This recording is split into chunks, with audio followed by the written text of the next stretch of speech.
এই পাথারটা কি দেখেন, একদম কাগজ মানে মেতেকা জলে এত ভর্তি। তো আমি পাথারটা সম্পূর্ণ ঘুরা ঘুরা চারিদিকে দেখাই।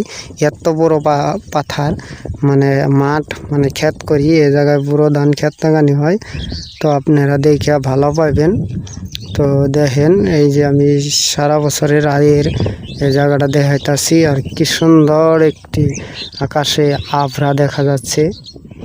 এরকম সুন্দর একটি আভরা দেখা যাবেন, এই যে দেখছেন নদীর দিকে এত সুন্দর করে মস্তি হয়েছে, একদম দেখলে খালি দেখ পারে মন ধরে, এরকম মস্তি হয়েছে।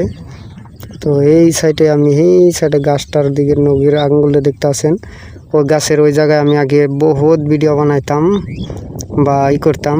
এই যে এইদিকেও দেখেন আবরা, কি মস্তি মস্তি আবরা, আকাশের আবরা এত মস্তি মস্তি দেখা যাচ্ছে, নিজেও কল্পনা করতে পারতাছি না, কল্পনা জল্পনা করতেছি না। এইটা আমার ফার্স্ট ব্লগ, তো আপনারা দেখে থাকবেন পুরো।